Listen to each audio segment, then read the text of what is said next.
नमस्कार दोस्तों, मैं आपका दोस्त करण सिंह धनखड़। दोस्तों, इजराइल की एक कंपनी है द एनएसओ ग्रुप टेक्नोलॉजीज, और इन्होंने एक जासूसी उपकरण बनाया, स्पाईवेयर, जिसका नाम है पेगासस। मैं आज पेगासस से ज़्यादा जो बात करना चाहता हूं वो विषय है कि इस पेगासस की वजह से हमारे देश के प्रधानमंत्री चोरी करते हुए पकड़े गए। इस पर मैं आप जाऊंगा। पहले थोड़ा सा पेगासस को समझ लेते हैं कि ये पेगासस चीज क्या है।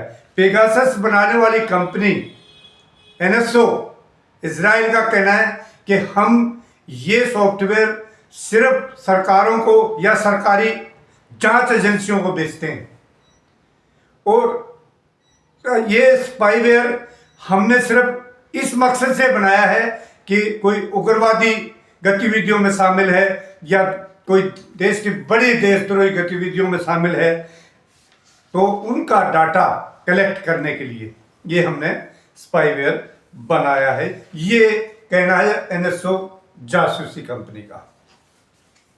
लेकिन यहां पर कुछ और ही कहानी हो रही है। 2021 में भी ये मामला उठा था, और मैं आपको बता दूं ये मामला सुप्रीम कोर्ट तक पहुंचा था। सुप्रीम कोर्ट ने एक कमेटी भी बनाई थी जिसका जस्टिस आर.वी. रविंद्रन की अध्यक्षता में 2021 में कमेटी बनाई कि भाई ये पेगासस का मामला बहुत सारे लोगों ने उठाया था, जी जासूसी हो रही है, जासूसी हो रही है। तो ये कोर्ट में गया था मामला। सुप्रीम कोर्ट ने जिस कमेटी बनाई, और कमेटी ने बाकायदा अपनी रिपोर्ट फाइल की 2022 में। Justice RV. रविंद्रन की कमेटी ने कहा कि कुछ मोबाइल फोन्स के अंदर मॉलवेयर पाए गए हैं, यानी जासूसी के अंश पाए गए हैं। ये माना कमेटी ने, और सरकार ने यह भी कहा कि सरकार हमें सहयोग नहीं कर रही। आप याद कीजिए 2022 की वो कहानी कि जब पेगासस का उठा मामला 2021 की, उस समय सरकार ना तो ये कह रही थी कि हमने ये स्पाईवेयर नहीं खरीदा, और ना मना कर रही थी, और ना ये कह रही थी कि हमने खरीदा, ना ये कह रही थी हमने नहीं खरीदा। कुछ नहीं बोल रही थी सरकार। फॉरबिडन स्टोरी के माध्यम से दुनिया को पता लगा था कि व्हाट्सएप ने इस एनएसओ कंपनी के ऊपर मामला दर्ज किया हुआ है, शिकायत एक दर्ज की हुई थी कि उनके ग्राहकों के फोन को हैक किया गया था व्हाट्सएप के। अमेरिका की कैलिफोर्निया में मुकदमा जो है चल रहा था, और इसका अभी फैसला भी आ गया, वो भी मैं आपको बताऊंगा कि फैसला क्या है। पहले ये जान लेते हैं कि ये 51 देशों के 1223 व्हाट्सएप ग्राहकों के फोन का उन्होंने शिकायत की थी, और अभी जो फाइनल निकल कर आया है 4 अप्रैल को कैलिफोर्निया की अदालत ने व्हाट्सएप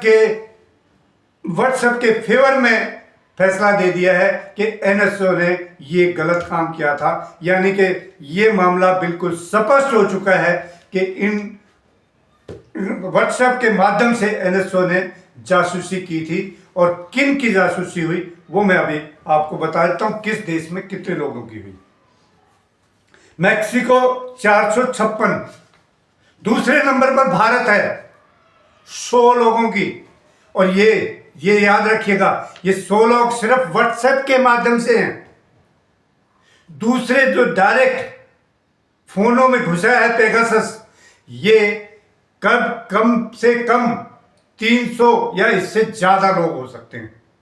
यानी इनमें पत्रकार होंगे, इनमें मानव अधिकारों की लड़ाई लड़ने वाले समाज सेवी होंगे, इनमें विपक्ष के नेता होंगे, और यहां तक कि इनमें इस सरकार के मंत्री भी शामिल हो सकते हैं। और जुडिशरी है, आपके जांच एजेंसियों के मुख्य और स्टाफ के लोग हैं, इनमें बहुत सारे लोग शामिल हैं। तो पेगासस के माध्यम से जो पाकिस्तान के भी 88 लोग इसमें शामिल हैं।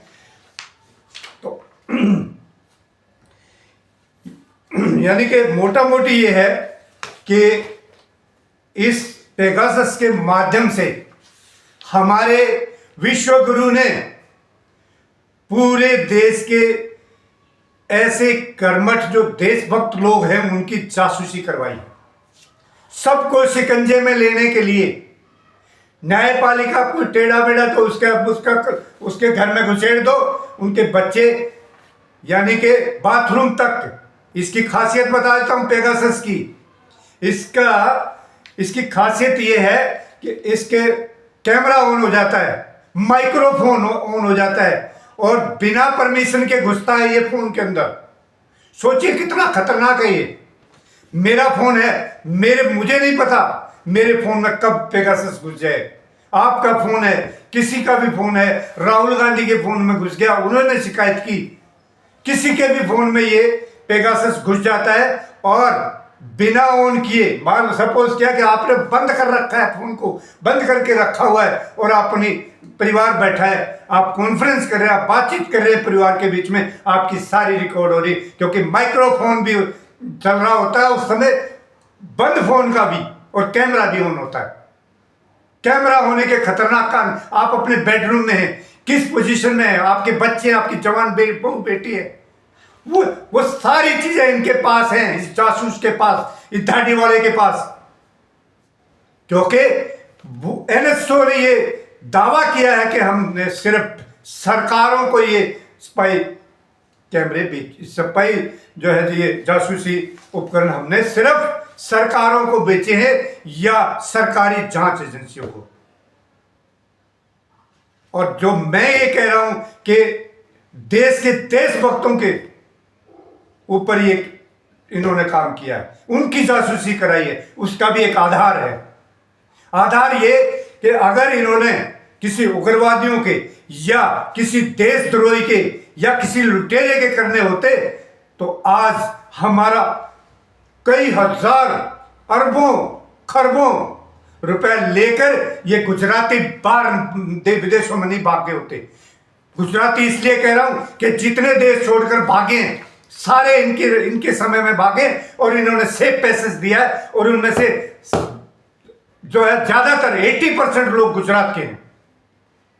और इन गुजरातियों ने, इन रंगा बिल्लाओं ने पूरा सहयोग किया, उनसे कमीशन खाया बाकायदा और उनको बाहर जाने दिया।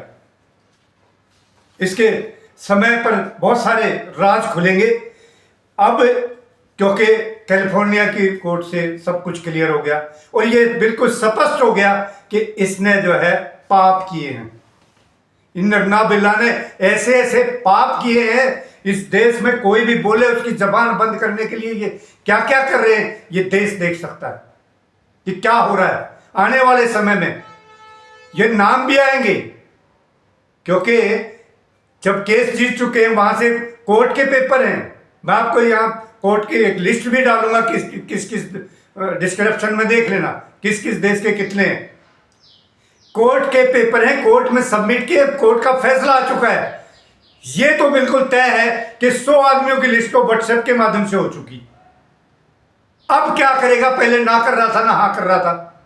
जब सुप्रीम कोर्ट की कमेटी ने पूछताछ की तब ना हाँ कर रहा ना कर रहा, और बाकायदा कमेटी ने लिख कर दिया है अपने उसमें रिपोर्ट में कि केंद्र सरकार सहयोग नहीं कर रही, और बंद लिफाफे में वो आज तक पड़ी है, उसको खोला नहीं गया।